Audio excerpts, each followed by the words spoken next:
Welcome to Cut the Bull, an insightful podcast which addresses the news of the day and the cultural issues plaguing our society, bringing logic and context to these topics and discussing solutions too real for mainstream pundits. Now, here are your hosts, Charles Love, Shamika Michelle, and Wilfred Riley.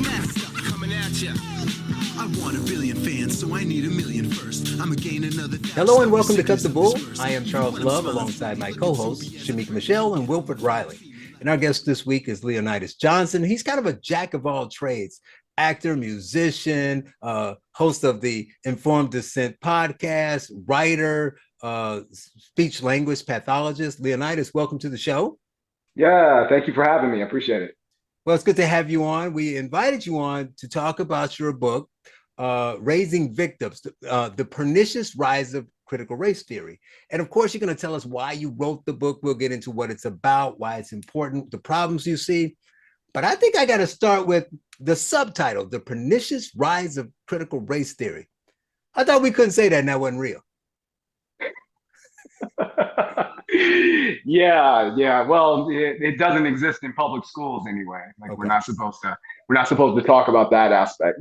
Or if you talk about critical race theory at all, then people will say, "Oh, you just don't know. You don't know what you're talking about. That's not critical race theory." You can quote the founders verbatim, and people will still say, "No, you don't know what it is. You don't know what it is." So this rise, are you writing about just a simple theory that they teach in grad school? Or the pernicious part makes me think there's something else. So tell me why you decided to write about critical race theory. Yeah, so it's the cultural infusion of critical race theory, which is, I'm sure you guys are aware of it. It's a theory that was developed in the late 70s and throughout the 80s. So it's been around for a long time, but it's only recently hit the public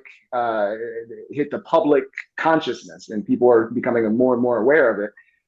But this has been happening behind the scenes. I remember there was a story about the O.J. Simpson trial, and the outcome was accused on the accusation was critical race theory behind that. So it's something that has been around for a while. It's been permeating behind the scenes, but it's only recently, like I said, become more aware in the public consciousness. But what's happening is it's being infused in public schools, it's being infused in corporations, it's being infused even in our government, and we're starting to see it happen everywhere, and it's becoming more and more of a problem. So the pernicious rise part is that it's becoming more and more acceptable, it's becoming infused in our children, and people are trying to normalize these ideas that racism is endemic in our society, that our entire country is built on white supremacy, and that the normal operation of things, that our everyday life is racist, is white supremacist, and viewed through the lens of white supremacy. And that everything that we do, even this podcast, even us sitting here talking, it can be viewed through a lens of white supremacy, because it's this idea that those elites in power have built something that perpetuates racism and white supremacy and creates a status quo, even to a point where you don't see it and you don't realize that it's even happening. So it's invisible, it's behind the scenes, and it's acting on all of us and creating these racial disparities. So it's causing all these problems. It's dividing us into disparate groups of oppressors and victims, and pitting those groups against each other, infusing victimhood mentality in children and collective guilt. And I could go on and on. I wrote the book. I wrote a book about it, but it's a huge problem in our society, and I think it needs to be attacked and head on. People need to understand what it is, how it's being infused, how it's impacting us, and what to do about it. And I also give it an alternative sort of avenue that we could take to move toward a more racially harmonious society, which I think is colorblindness and a post-racial sort of system. Any comments on that opening, Will? Yeah, I actually read and reviewed this book. I thought it was quite good, and I'm a pretty solid social scientist, so yeah, it was very well written. It covered the core topics here in quite comprehensive fashion. It kind of reminded me of off Twitter James Lindsay, where he's taking down some of the CRT. I enjoy the guy online too, but where he's taking down some of the CRT points of this very scholastic fashion. Where'd this start? Where'd all this come from? I want to say two things about critical race theory in terms of what Leonydus just said. The first, I've said a bunch of times before on this show, but all this stuff to me is kind of Marxism redo.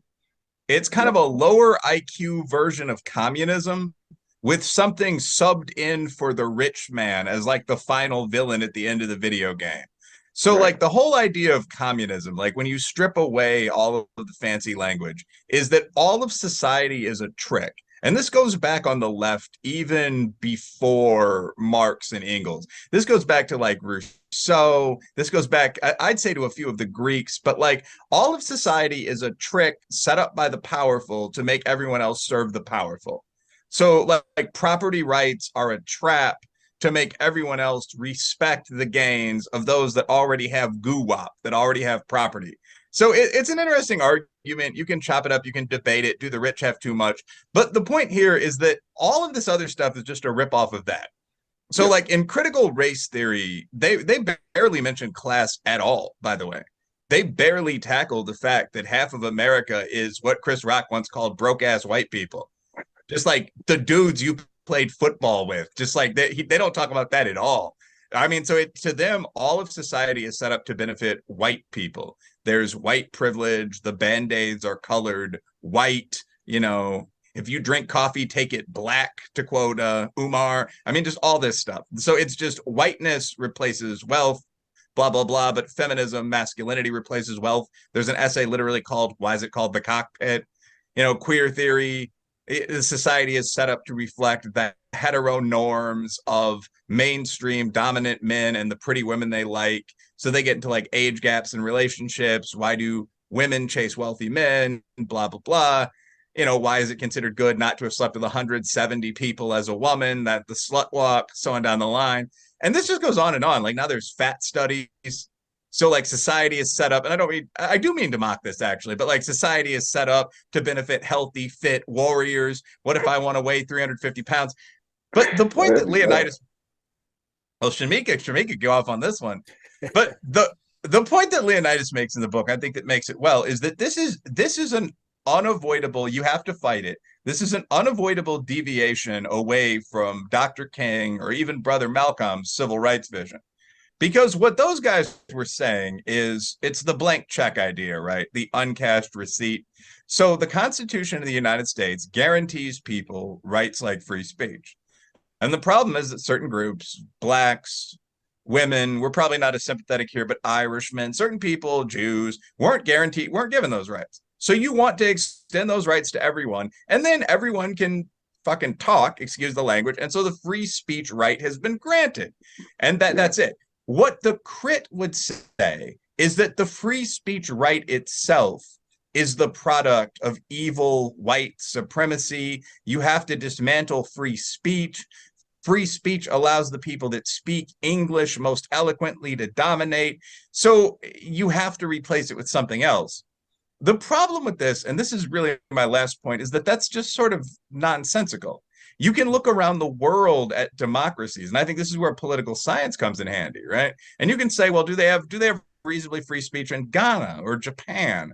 Like, are blacks and Asians capable of talking and writing books? And once you expand to that lens, it becomes very almost nonsensical to say that writing or being on time to a business meeting or something is whiteness. But that's the argument, that we need completely different rules, that there's a black style of learning, there's an Asian style of conversation. Not Asian cats are 5% quieter, but there's a separate way to be Asian, a separate way to be black.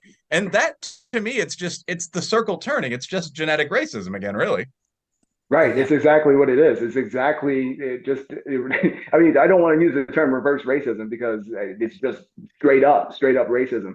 But yeah, to your point, you're absolutely right. I think of Antonio Gramsci and his idea of cultural hegemony, which Gramsci was a Marxist. And his idea of cultural hegemony was that, society's set up in a way that benefits the elites and creates the status quo where everybody's kind of, everything is filtered through this oppressive system, and the regular normal day everyday operations of things is oppressive. So yeah, so mathematics is racist because it is filtered through a white supremacist system. Even it can't be objective. It's not possible to be objective because the entire system is tainted with racism.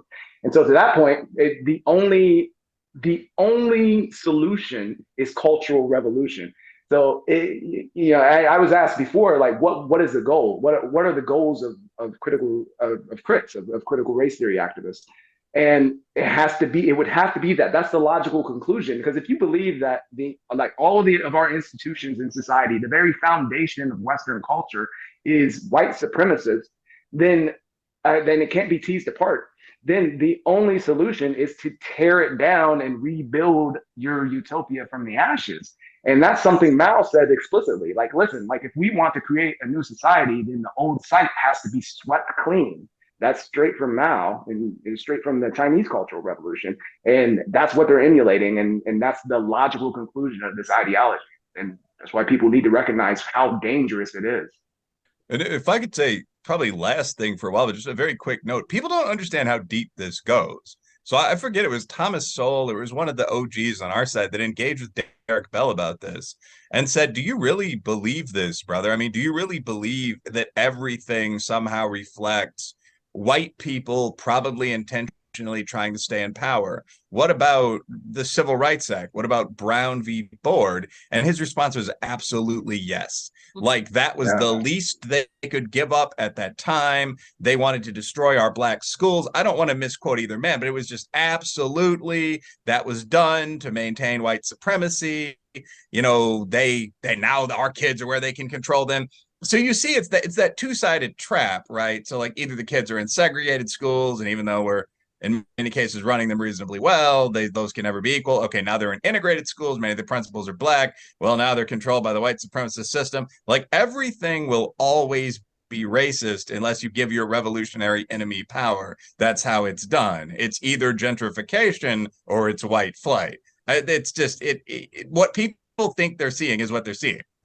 And Shamika, to that, we talked about this a lot. I've mentioned it before, but it's really important because they both gave some really great examples. There'll be more, I'm sure, in the conversation. But I want to focus on those people and those extreme ideas. I always say that the radicals have always been around. That's not new. Crazy people have always been around. Bad ideas. But never before, I think, have we had so many people, both in and out of power, buying into that, like believing believing the person, right? So whatever they say is true. So Shamika, talk about that. What is different about this? Not in the sense that they're going to these extreme levels, but the fact that everyone's just going along with it, and most of the people, unfortunately, who don't go along with it, do it in whispers in private, not in public. But at work, they go along with it. At work, I know people in corporate America who would probably agree with the four of us on a lot of these items, right? They think it's a problem, but they will go to work and they will send out a memo as management talking about celebrating their and championing their DEI things and their diversity and what they've done and the black person they hired and all this. So isn't part of the problem that it's hard to push back against this when people who don't even buy into it are in some ways advocating it? First, let me say, Leonydus, I didn't know you were a speech language pathologist, and I've been beating myself up on the time that we had before the show actually started, because I like to take the guests and see how they can benefit me personally. I have a couple questions I'm going to ask you after we wrap. With Shamika. But, you know, as you all were talking, I was thinking about how it's frustrating for me when someone will say to me, that's racist, but no, I know that it's racist and you just don't see it. I think for so long, like I can remember when Martin would always say for any little thing, oh, that's racist, racist. Yeah. And it was funny back then, but that's kind of how we're, living life now. Everything is supposed to be racist. And I'm thinking about a book that I have called Post-Traumatic Slave Syndrome, where I kind of had bought into, me being late is a Black thing. It's in my DNA. It's cultural. This is the way it's supposed to be. And other people are just supposed to accept it, because if they don't, they're not accepting me. And I wish people would speak up more about it, but that's with anything, Charles. Like, people can really agree or disagree on something, but they just don't have the guts a lot of times to say stuff out in public and to say, no, that's really stupid.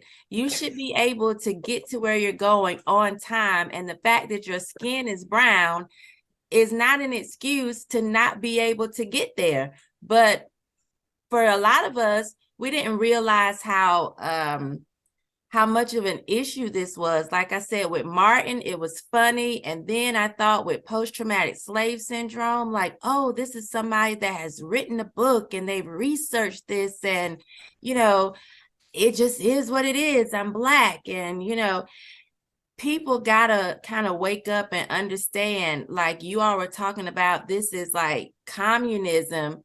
It's dangerous. And unless you kind of come to that conclusion, you're just going to be sleeping through it and too afraid to say something about it. Don't seem like it's a big deal, I guess is what I'm saying. Yeah, but I want to push back just a little bit, Shamika, because you're right. And in a lot of situations, people aren't comfortable, or aren't willing, aren't man enough, you know, are to push back against stuff that they know they disagree with.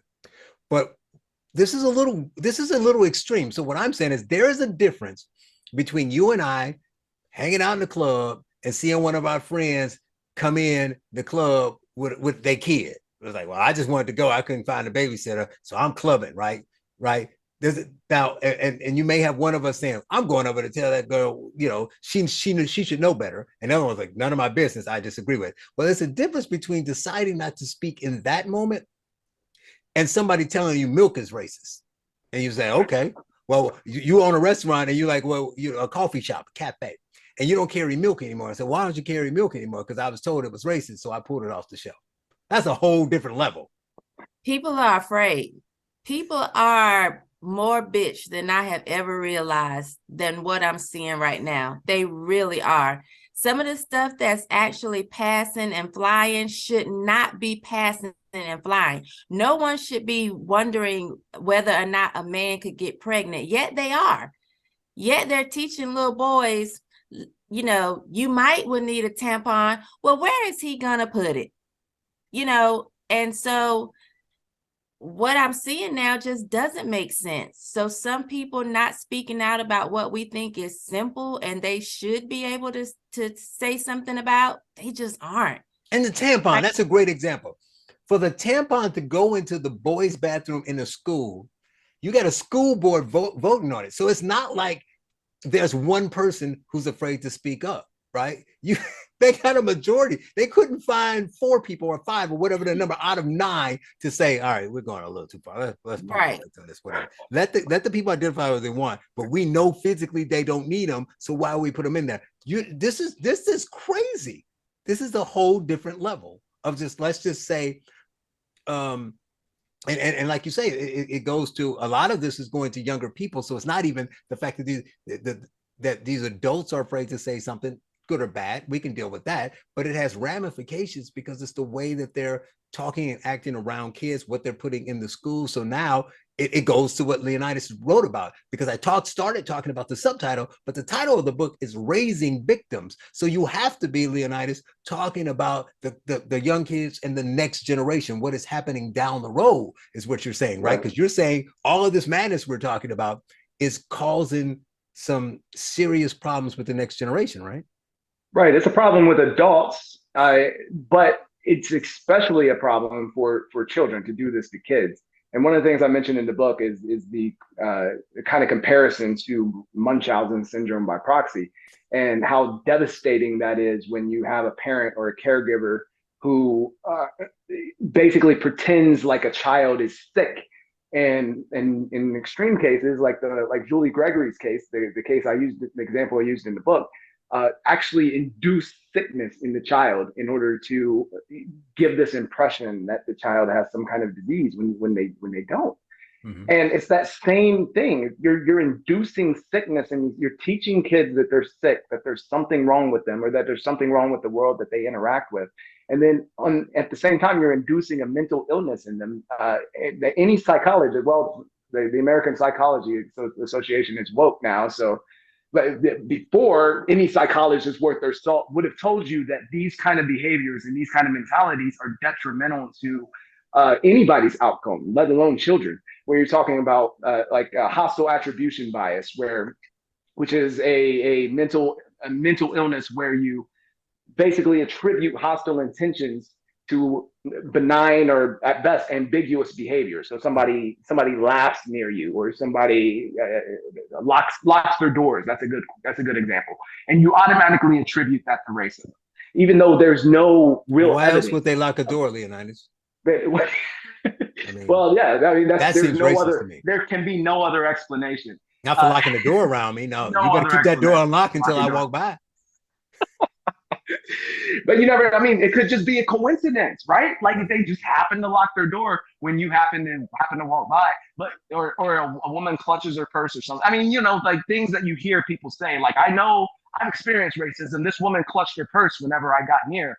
And it's like there are a myriad of examples that could explain it. And when you teach that to children, though, when you're telling children to see the world that way, to see hostile intention in other people's behavior, even when the hostility is not apparent, then you're breeding mental illness in those children.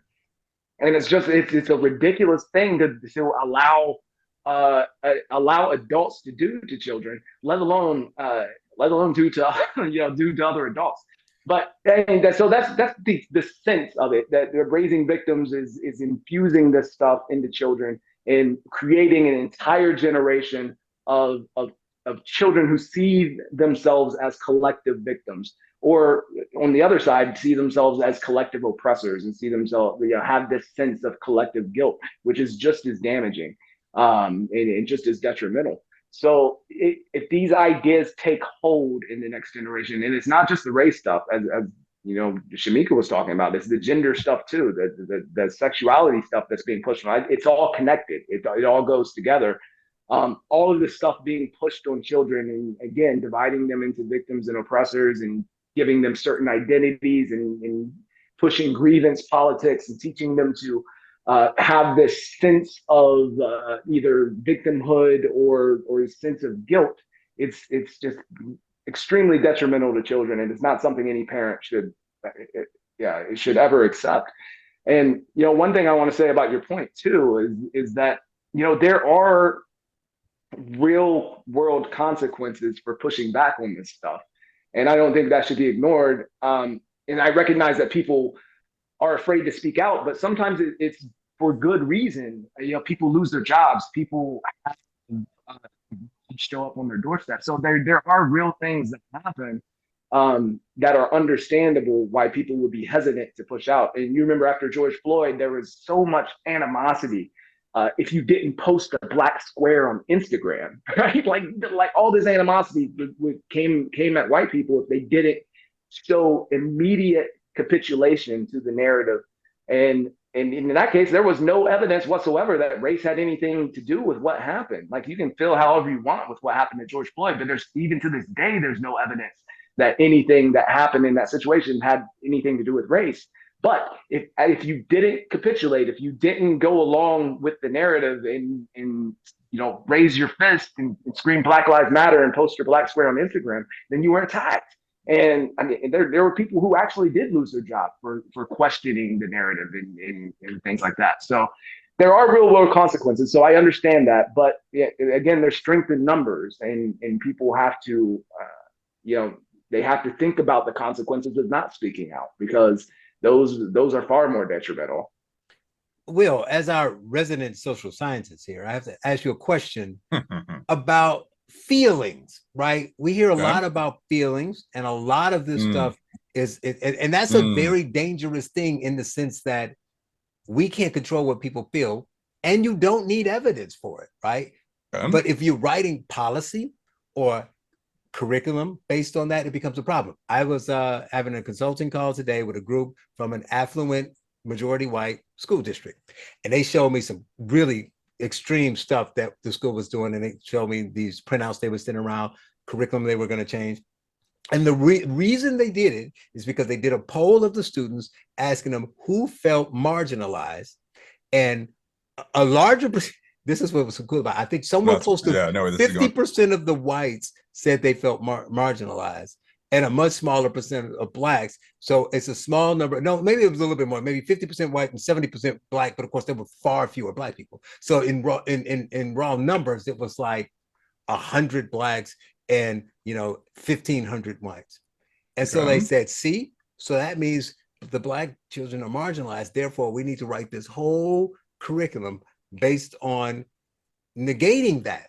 And I said, no, you got to find a better way to approach this. But what you need to address is that it doesn't matter if they feel marginalized. What matters is, are they marginalized? Because if they are, because some people may be, you can address that on the fringes where it happens.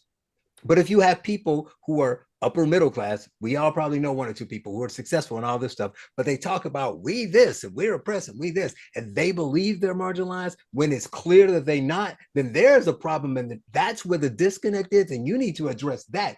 In that case, you don't create curriculum to negate racism. You sit down with those upper middle class blacks and find out, why are they afraid every day? Because let me tell you, most black people who live in the hood they experience, all the negative things that we say here in the hood, and they experience racism sometimes. But you know what they do not do? They do not experience that stuff every day.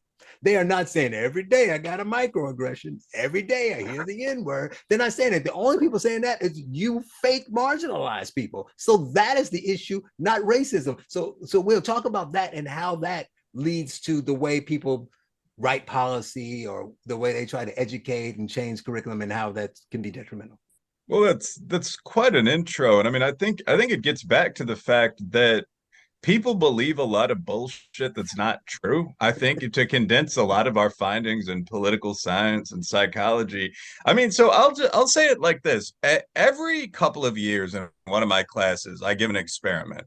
And I asked the students two things. One, how many negative experiences they have in a week? Just stuff like you almost get in a car accident, you get into a yelling match, which in urban Kentucky, the cities are half the size of Chicago. It's pretty common. Maybe you fist fight at worst, altercation in the club, that kind of thing. And two, how many of them you think are due to group hatred, racism, sexism, that kind of thing? And Black and Appalachian kids both tend to have fairly scrappy lives, and they report about the same number. It's like 14 to 14.5 every week and a half. The difference is that the Black kids, at least when I started doing this, 18, 19, would attribute about half of these experiences to racism. The problem was that was statistically impossible, because they were only reporting about a quarter more of a negative experience than the white kids, if that makes sense. So if you live in a working class or middle class neighborhood and you go to the clubs and you have a girlfriend and your relationship's not perfectly idyllic, and especially if you play some college football, you're going to get in an argument and very occasionally a fight, and bills are going to come to your house. You're not going to have a perfect life. If you've been trained to attribute this sort of thing, as Leonydus said, to some kind of outside force, that's going to become very easy to do. Cop pulled you over, you're not going to go through the first 5 obvious factors, because let's be real, racism's on the top 10, but you're not going to go through the first 5. Is it near the end of the month? Were you driving like an asshole? Was he waiting behind the trees near the end of the bank at the end of a highway? I don't want to get too glib about this and make jokes, but if you've been trained to assume racism, you're going to assume racism. And I think a big problem is that in psychological or poli-sci terms, we're training people to be fragile rather than anti-fragile. Like, we're training people to, instead of being warriors and saying, well, let's deal with option 1, let's deal with option 2, let's deal with option 3 first, before we get to option 10, to immediately assume that the problem is sort of some external issue like out-group hatred, and to go call for help. I mean, so yeah, I think this is a real problem. And I think the bigger point, when you get to 14 versus 14.4, but one group thinks it has far more and they're all due to prejudice, is that, yeah, the feelings don't match the facts. And to add one line here, the reality is that, and this is controversial, but upper middle class Blacks aren't oppressed. One of the one of the realities that's most surprising to people that come here from other countries is the whole pantomime that's done with upper middle class minorities and especially Black people. Like, I mean, I've dated about as many white women as Black and East Asian women. And one of the things people from countries like Latvia, where they don't, I'm not just not good, bad. I mean, you guys have met Jane, like people are people. But I mean, like when people get to this country from places like Latvia or Ukraine and encounter our system of racial dynamics, they'll sometimes take you off into a corner and say, you know, I understand the past and I understand there's still a few gaps, but minorities here seem to make about 95% as much money as white people. It's virtually illegal to say anything bad about them. There's a system of preferential admissions in the colleges. What the bleep are they talking about? Like when people say that there's this all this crazy racism, what do they mean? Someone once touched their hair, so what? I'm blonde. People touch my hair all the time. And it's just and what you're supposed to do is explain to them that it's deep and it's hidden and it all goes back to old Nat Turner. It's like this post-traumatic slave syndrome stuff. But yeah, the reality is that it is all bullshit. Like the reality is that the reason that this exists now is that it's used as sort of a justification for continuing Black struggles. And I'm actually not one of those conservative Black dudes that hates on Black people all the time. Like they're just as the struggles in the barrio, certainly the struggles here in Appalachia, they're just as bad, but there's no setup of excuses. There's no redneck guy sitting on the fender of a truck that doesn't work anymore like, well, tell you what, it all dates back to when Stonewall lost against the Yankee cavalry ever since. That's what a large segment of the Black community has been doing for 100+ years. And more people coming from other countries are starting to notice it because a lot of those other countries now are Black or brown. Right. Shamika, doesn't that remind you of our good old buddy Craig Scott, the the Black Robin Hood? My boy. Before the fight between he and Will, when he was talking about, yeah, and I was militant and I invited the Black Panthers on campus and we were going to straighten out that racism, right? He went to Boston University on a scholarship. And I said, Craig, he robbed a Black bank. Still love the brother. But I mean, like, it just, come on. Anyway, but lots of banks. I'm gonna stop talking. Not one bank, people. Go watch the episode. He ranked banks. Anyway, I said, you seem to be he robbed some white and Jewish banks too. He robbed multiple banks. He wasn't a racist. One thing about him, not a bigot. Hey, equity.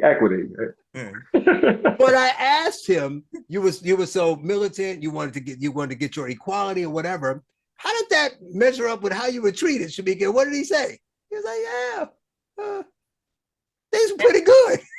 Yeah, that was the best episode because I love just to see men go back and forth and I just sit quiet like, let me get him a drink in a minute because, you know, I know their throats are going to be parched.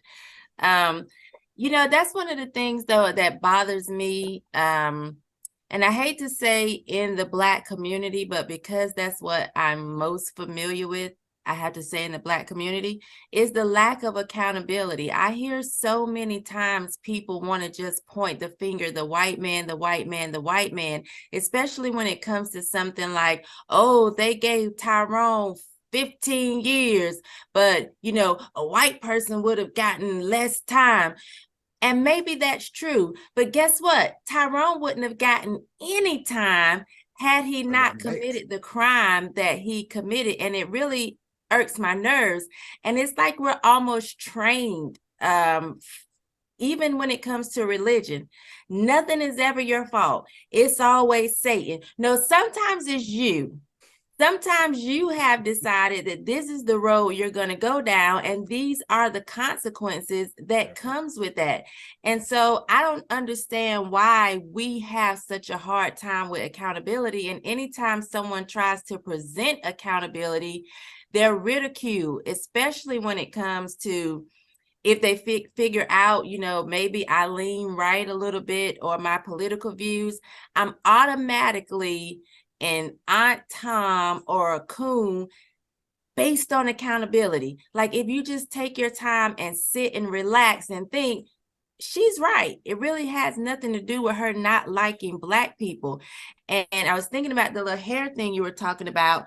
Nobody has disrespected my hair more than Black women.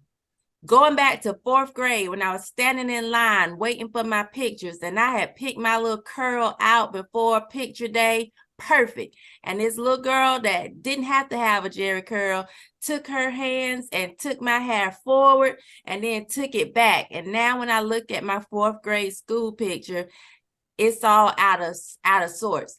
That was more disrespectful than any white person saying, I love your hair or I like your hair. That's not racist to me. That's us being foolishness. I mean, my God, we don't even like our own hair. We're not even used to our own hair, which is why you see so many women in these baby doll matted wigs, but you want somebody else to accept it and be used to seeing it when you're not used to it. Okay, now I got to talk about hair. See, at least one every 3 episodes, Shamika makes me, lean towards Shamika and gets in trouble because I say some stuff that I usually keep to myself, but she pulls it out of me. It's her, not me. No accountability. It's Shamika's fault. When you talk about hair, one of the negative side effects of George Floyd's unfortunate death is that everybody got woke and all the Black people decide that it's bad to get a perm, or it's bad to not be natural. We all supposed to be natural, and some of them don't do it right. I ain't got nothing to do with natural, but some of, I didn't know that everybody was supposed to walk around looking homeless after that. And so I'm really tired of the people that got lint balls in their hair and it's all messed up looking and it's not done. That's not done. That's not what they mean by natural. They don't mean that you never comb it. Yeah, you can't be unkempt. Oh, but it's I bad. didn't even see that. All I saw, I still see all of the lace front wigs, man, and the baby hair. No, the baby hair. Yeah, I see some baby hair. I see some of that, but no, I see a lot of people that their hair is natural, but it is not nice. It's not. It's not. Yeah, I need to come across more of them because if I see. No, you don't. You don't need to come across them either. No. I'm so sick of these wigs. I'm telling you. The wigs and the eyelashes, if I could burn them forever, I would. No, we need to go back. Go ahead. We'll bring us back. I'm sorry. I think the deeper thing with Shamika's point, though, and I mean, there's actually like a whole funny thing about hair. Like, I mean, it's kind of a contest between Black conservatives and like woke liberals about who has the worst grooming. Like, I would say, I mean, like looking at this panel, I would say like people in that kind of center-right business community usually look the best. Like when you look at either hippies or like old conservative preacher types, I mean, you often have some hygiene issues. You might have to work out. I mean, but so like in terms of actual harassment, though, like the stuff you're gonna get from your own people, and like, red-headed Irish kids have told me the same thing, to be honest, but like is way, way worse than this BS people are talking about at college. So like, I mean, when I think about stuff that I heard that was like racial taunting as a kid who was not entirely god awful at sports and who traveled a little bit, like, I mean, like if you went and played basketball in the projects in Chicago back in the day, and I'm not pretending I did this like every week and I was some type of all-star, but like old drunks would throw batteries out of the windows at you while they were yelling like racial insults, like white boy, get off the court. Like come flying out 100 feet above. I mean, like, so when you talk, I mean, Bobito the barber, he's from New York, not Chicago, but the hip hop DJ. I remember he was talking about this, and he was like, when I went to the different neighborhoods in New York, like Italian, Black, Chinese, I knew I would hear the craziest stuff. Like people would be cursing at me in foreign languages, and it was worse when it was my people, it was Puerto Ricans. People would be talking about me being too dark skinned, and like my mom should go back to Africa. Like I would wear my second best shoes because I didn't want to look like a clown. If I wore my best shoes, I'd get robbed. I'd walk up the court, someone would beat me up and take my shoes. Like the kind of stuff you experience growing up as a working class person, especially in a minority community, is actually violent. It's actually harassing. Like even the nicknames, like think of Spanish kids I grew up with, like Flaco Gordo. That means like skinny bitch or fat dude. Like that stuff people will actually address you as. And Black people are, if anything, worse with that stuff, especially with women. So to see the same people then go to college and say this kind of stuff like chicken was served in the dining room on Martin Luther King Day, you understand that there's a process of cultural learning going on, right? Like, people aren't actually being horrified that instead of having to fight and, play the dozens or tap, as we called it, like a decade after the dozens phrase is used, or any of that, they're not actually horrified that they're hearing these mild things from their new white buddies. They're learning an upper class social ritual, which is pretending to be offended. Right. And the Caucasian kids do it too. They just do it about like their made up sexualities. I notice we haven't moved into that as much. Or they do it about the environment. Like, they get us back with something equally nonsensical. But it's an upper class thing. Like, it's knowing the latest language of offense. Like, could you get someone fired during, a snake pit sparring match in a professional workplace? That's what you're picking up. I don't think anyone believes this stuff. I hope not, anyway. And Leonydus, I know you wrote the book. You interviewed people. Like, there are true believers. But one comment I do want to make. I recently did a poll on Twitter, and I think this was the one I linked to SurveyMonkey. I think some of you guys voted in it.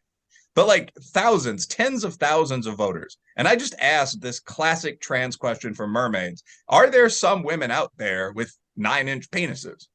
Like, are there women with dicks? Excuse me. But I mean, just like, and all these people voted, and my page includes a lot of conservative bros, but it also includes a lot of feminist sparring partners. And the vote was 98-2, no. Like, no one actually, when they're totally off the record, when they're going through the portal and then the third-party portal, no woman thinks that. So the question is, how do you break off the 98% that are just afraid? Shamika called it bitch, that remember what growing up in an actual working class neighborhood was like. How do you break them off from the 2%, the Maoists, the true believers? That's a real question for organizers on the right and the center. What about if you had changed that to 3 or 4 inches? Would they then have changed their mind? Because then they got another 4%. Yeah, that's just a big clip. Yeah. I mean, I know, but I mean, like, I don't think it's the size of the penis that was determining the decision. Because, I hear people say, well, and I'm like, that's why I want to know. Would they change their mind if it was smaller? Leonydus is like, I don't know if I want to take the I want no conversation. I want no part of that. I'm not going to go that direction. Let's talk about chapter 8. So let's get back to the victims. So tell us more. No, well, go ahead. What were we going to say? I was going to say it is very performative. It's definitely a social ritual for a lot of these people, and I think we were talking before the show. It's this twisted idea of compassion and wanting to be seen as a virtue. You have certain social cues, and you want to be seen as a compassionate individual and as a virtuous individual. And the society is telling you that this is how you do that. You have to acknowledge that men can be women. You have to acknowledge that Black people are oppressed and that racism is endemic in society. And you have to embrace all of these things in order to be seen as compassionate, which, by the way, the progressive definition of compassion is bow down and worship progressivism. That's what compassion means to them. You have to completely capitulate to the ideology in order to be seen as compassionate, because anything outside of the ideology, if you're conservative, God help you if you voted for Donald Trump. Like, if you anything outside of the ideology, you cannot possibly be compassionate. You can't be seen as compassionate. And because so many of our institutions have been captured by these activists, and they tend to be way louder, even if they are a small percentage, they tend to be way louder than everybody else. And so you get this sort of groupthink effect that happens, and people feel pressured into doing those things, and particularly if they're more agreeable than disagreeable on the personality scale. So I mean, I understand it from a certain, and again, like I said before, there are often real world retribution that happens for people that do push back. That does happen, and we've seen it from time to time. But one thing I will say real quick, again, I promise not to be long-winded, but so I'll try to be quick. But the one thing I talk about in the book is this idea from Ken Minogue, who is an Australian philosopher, And he coined this term that he called St. George in retirement syndrome, or St. George the Dragon Slayer in retirement syndrome. And he tells this allegory of how St. George was this prolific dragon slayer, and he slays all the dragons in the land, and he's this big hero, and he has all this status, and he roots his entire identity in slaying dragons. And then he goes into retirement and he's relaxing, and then suddenly he has this identity crisis because he doesn't have any dragons to slay, and he doesn't know who he is. He doesn't have any purpose anymore, and he doesn't know what the reason is for his existence. So he looks out the window, and as miraculous as it would be, there's a dragon. And so he's all excited. He runs out and he slays the dragon. And then suddenly he sees dragons everywhere. There's dragons that quack. There's dragons that bark. There's dragons that proclaim themselves to be villagers. And he slays them all. And eventually he's seen swinging his sword at thin air and proclaiming it to be the fiercest dragon of them all. And what we're seeing with this kind of ideology, and the founders of critical race theory actually say explicitly that the reason that they needed critical race theory was because the civil rights movement stalled out and racism was driven underground and invisible and more clandestine. Oh, that's terrible. Yeah, so that's what they say. And so it's this sense that they've rooted their identity in being dragon slayers, slaying the dragons of racism, or being seen as a dragon slayer and somebody that has this prolific sense of identity.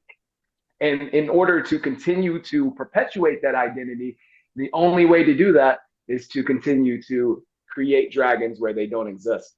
So there's that on that end where we talk about the true believers. And some people really believe in either. Some people just want to perpetuate the identity. They don't want to let go of racial grievance. Booker T. Washington talked about those people. They found out that it's beneficial for them to have that grievance and to continue to garner sympathy, and they can build a career that way, or they can build status that way.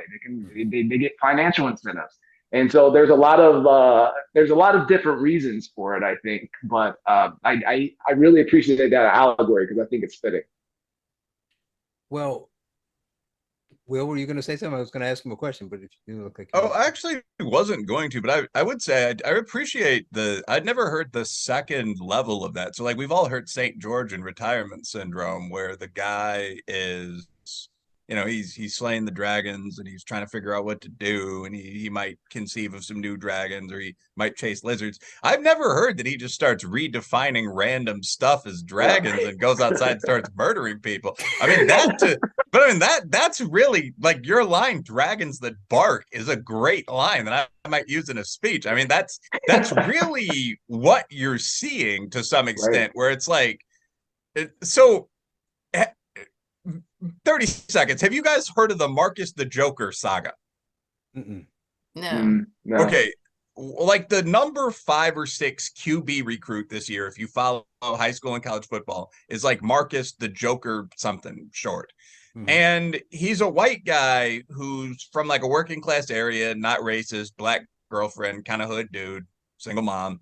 And he's a good QB. He was going to, get out, make his family fortune. And he said, "My nigga," in the song. Video. I heard that. In a video with like his boys, okay. And like nobody cared. Like maybe one guy gave him the head slap, and everyone's like, "Okay, let's go to the party, talk to these girls." Mm-hmm. And somebody saw it, like some just random snitch looked through like this high school. It wasn't like a black friend. Somebody just looked through this high school kid's background. It was like Marcus the Joker Smith says the word, and they like put it online. And so like the Joker loses like a full scholarship to the University of Florida that involved like his mom getting a secretarial job. So the Joker like apparently was nearly suicidal for like a couple days. Anyway, he just got another full scholarship, same detail. It was from Albany State, which is a historically black college. And the black college issued a statement, and they were like, while we don't approve of our recruits using foul language, we want to make the point that this kind of nonsense that we're currently engaging in it's so far over the line. Welcome to the program. Now, again, if the kid couldn't play some football, would he be there? But it's just it's just funny. You're slaying ducks when you're a 40-year-old man listening to like tapes of some high school kid talking to his girlfriend at a party, and like the wrong words are used. So that's a fascinating just analogy there.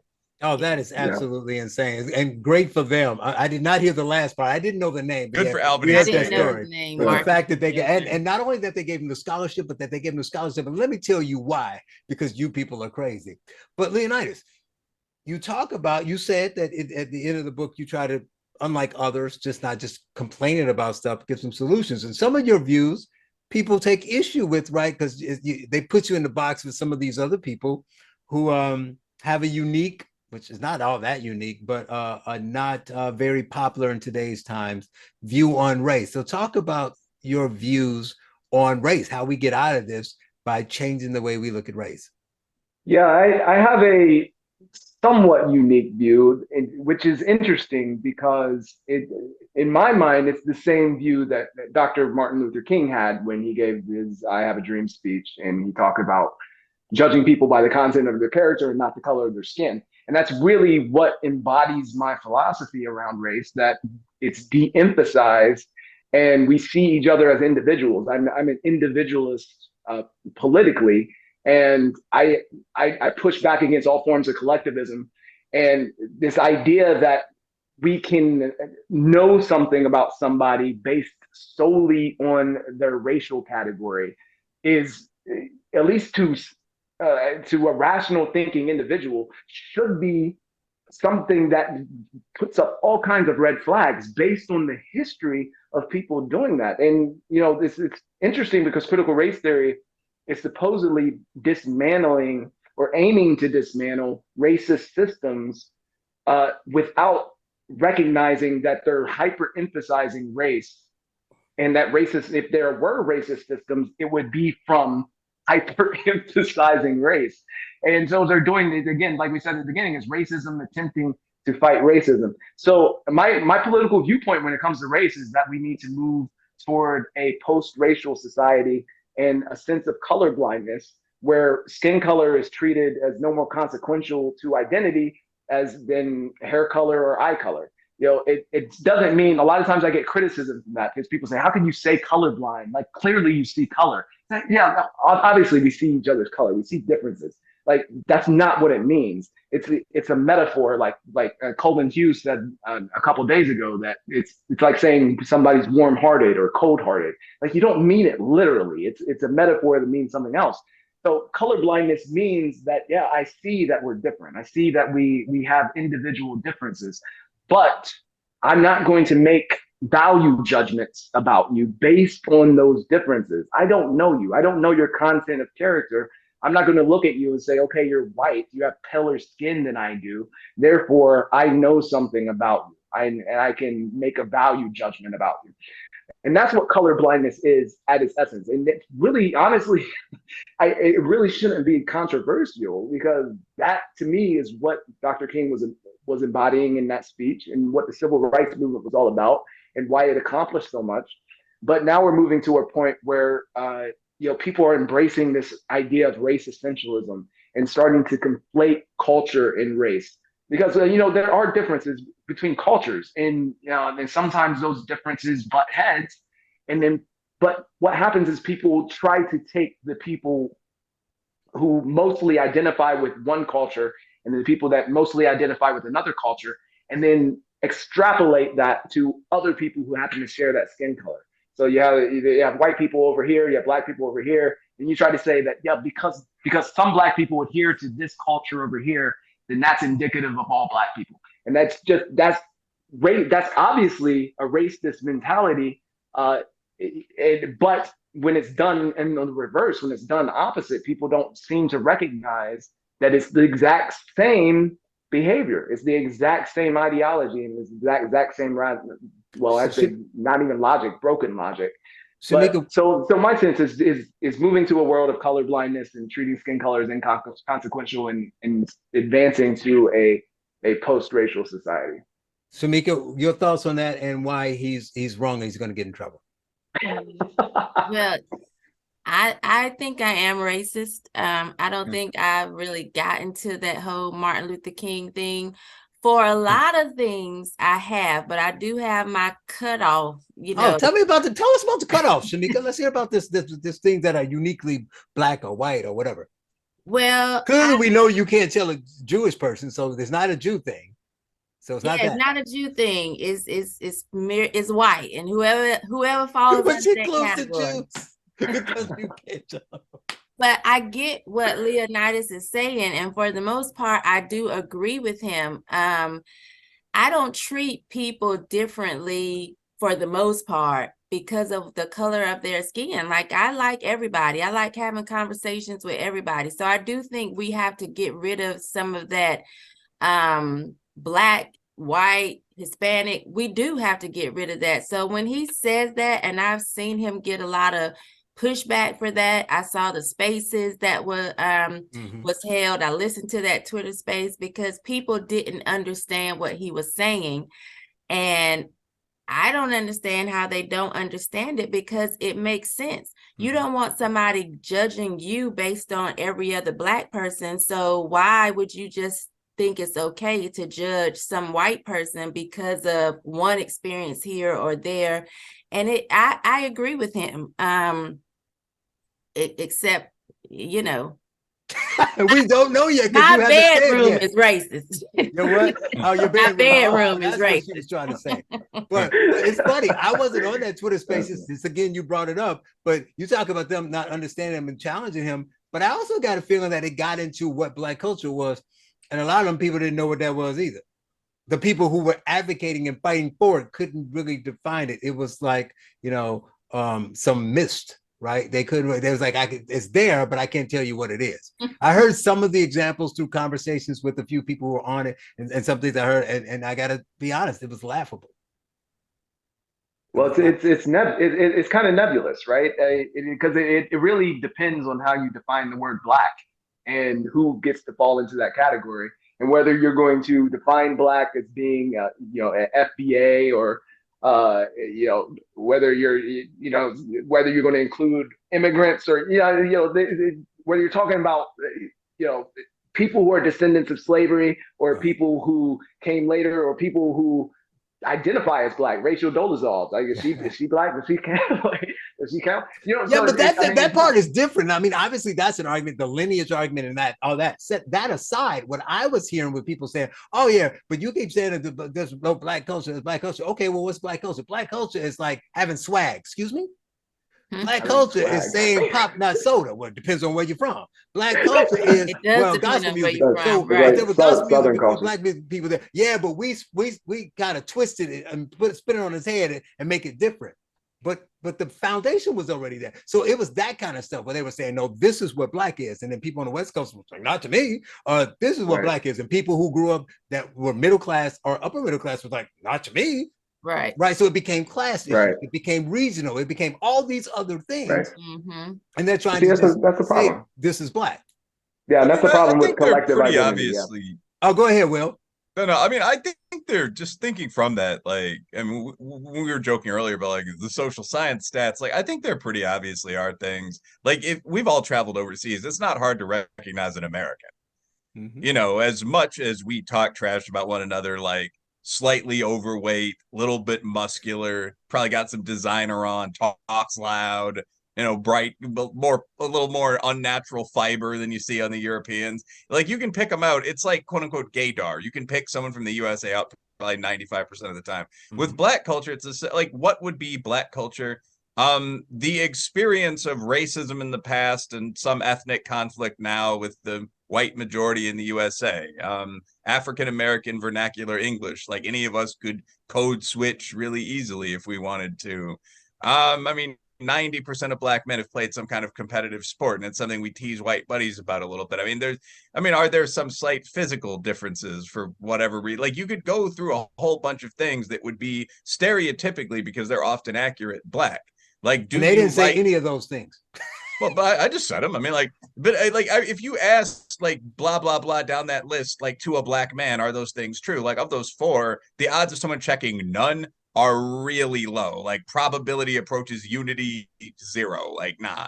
I mean, so it's just like of the major churches, are you an AME unless you're an atheist? Are you an AME church member? I mean, are you a Baptist? Well, AME is gonna kind of make it pretty specific, though, right? But no, like, are you a Baptist? Like, are right. you a member of the Christian religion in one of these four churches? Like, right. you could that's a cultural thing. Like, if you asked an Arab guy, the chances of them saying yes to that would again be almost zero in the other direction. Nah, bro, I'm a Sunni Muslim. You know, so it's a little odd to say that these things don't exist. Like, when you meet a white guy from Connecticut and they're, middle class on up, the odds of them being a Northeastern Yankee are really high. So I think there's this tendency in the USA right now to say that when things are fuzzy at the margins, like, am I black? When things are fuzzy at the margins, Native American Indian in order of oppression, all you invading bastards. Hierarchy. But, yeah. Well, I mean, it's funny because I'm native, black, and Irish, so my whole family will joke about it. Like, all of us were doing fine until the fucking English. There's a lot of oppression going on in this community. Native, Irish, and black, man, you got it all the way around. Yeah, I mean, oppressed. Do you drink? I mean, like, so the jokes are funny. I mean, I've a good dry whip myself, so I've heard. But I mean, like, the sober. But I mean, like. But like all banter aside, I think it's pretty easy to say that there are things characteristic of even Irish culture. I mean, like, Irish guys still drink about 2-3 times as much as white or black men on average. So you can certainly pick out cultural tropes. If you're a working class Irishman, what are the odds that you drink? 100. I mean, it's like 99. You can say that as an Irishman. I can't say that. But it's true. Like, they shut down. I mean, like, they shut down the Southside Irish Parade in Chicago because it brought too much violence for the South Side. I thought that was really funny. Like, all the black and Italian community leaders were like, we can't have this. So, I mean, that's like Blazing Saddles all over again. Anything but the damn shanty Irish. Right. But so those stereotypes exist for a reason. What percentage of the mafia is made up of Italians? What percentage of Southern black or quote unquote redneck men are passable athletes? Like, we really can define cultural boundaries. Right. And I made that point as well, that there are cultures that exist that subcultures, if you will, that many black people subscribe to, and you could label it that way. But then we got into a discussion, like you mentioned the mafia, like we got into discussing, well, what about hood culture? What about the violence that we see? They didn't want any of the bad, did they? Yeah, you're right, exactly. So like if we're going to collectivize black people based on culture and say, well, this is indicative of black culture, and then because I'm black, I must subscribe to that, or I must be associated with it. Then it has to be those other things as well. We have to attach, the violence that goes on in inner city Chicago to black culture, and because it's predominantly black people that are engaged in it. And I was just trying to point out the problems with collectivizing people based on those small things that about them, those small groups that that engage in these behaviors. And and then there are stereotypes exist. There's always truth to stereotypes, right? There's always a little bit of truth to stereotypes. But if we are going to, and one thing I talk about in the book is, like, if we're going to move into a post-racial society, it's not something that'll happen overnight. We're not just going to get rid of these ideas about how we divide each other based on race overnight. And I'm not necessarily saying that we need to get rid of culture either. Like, I'm saying definitively that we should not get rid of culture, but that it's not so much based on race than it is based on individuality. And people want to subscribe to that culture, so like white people want to subscribe to that culture, fine. But it's not going to happen overnight. It's something that'll happen, maybe over generations. And I talk about the saying that, over there, how does it go? Old men plant trees, or society grows great when old men plant trees under whose shade they know they'll never sit, right? So you plant the seeds, and you try to initiate a paradigm shift. And that's what I'm hoping to do with this book. And just with my political commentary in general, is try to initiate a paradigm shift so that we can move more towards a sense of individuality and less collective identity. But and I wanted to also comment on Shamika. She said she's racist in the bedroom. But no accountability. Listen. My bedroom is racist. I'm not gonna take accountability. Okay, your bedroom's racist. Okay, Yeah. okay, my mistake. But like it's freedom of association, right? Like it's the Milton Friedman concept that a society that puts freedom before equality will get a higher degree of both. Whereas you try to do the opposite, you're going to have less freedom and less equality.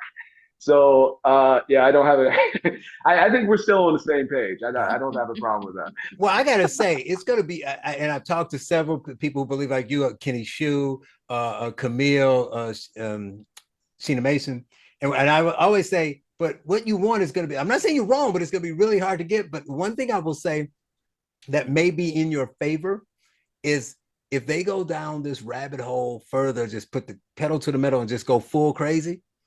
That might be the one thing that helps you, because they are creating racists in the way that they're interacting with the culture right now. And I think it's going to get to a tipping point that people who shun you all now and say you're crazy and what's this blindness nonsense are going to say, well, we need to do something, because now we're in deeper silos and more divided than we ever were, and they may shift back to that. I know we've been talking for a while. We're almost at an hour, but I did because I want to at least have time. I mean, people should check out your book, Raising Victims. But I gotta say, I like Will have an advanced copy that you've assembled like one of the greatest collection of blurbs I've ever seen in an upcoming book. How'd you pull that off? I don't know. I have no idea. I just reached out to people. I mean, like I'm friends with everybody on Twitter. And I've talked to everybody. Your buddy Jesse Kelly, Dinesh D'Souza, Jesse Kelly, and Dinesh D'Souza. But Wilfred Riley he's at the top. Two-thirds of Cut the Bull. I don't know what happened with Shamika. Right. I don't know what happened. As an old sales guy, the secret's just to ask people. Yeah, the way I got the book deal with Regnery was just to find the CEO's number and call him. I mean, it's really underappreciated. Like Leonydus just reached out to me, polite, it's a good pitch. I said, hell yeah, we talked once or twice before. So yeah. Yeah, I actually threatened him a little bit. He did. Just a little. Come to my house, break both my kneecaps. Just both kneecaps, not just one. Wow. Yeah, say things like this first draft's heavy. And it'll be easy to catch because he's Irish. He'd probably be drunk. Native American, Irish. Yeah, he'd probably be drunk. Easy to catch. You never know. It'd be stumbling around out there. But I'd be armed though. That's the thing. Well, thanks for coming and joining us and talking about your book, Raising Victims. He is Leonydus Johnson. The book again, Raising Victims: The Pernicious Rise of Critical Race Theory. Thank you for joining us, Leonydus. Thank you, guys. Really appreciate you. God bless the US of A, land of the free and a home of the brave. God get all of the praise. I got a country to save, cause I'm Patriot J and I'm saving a day.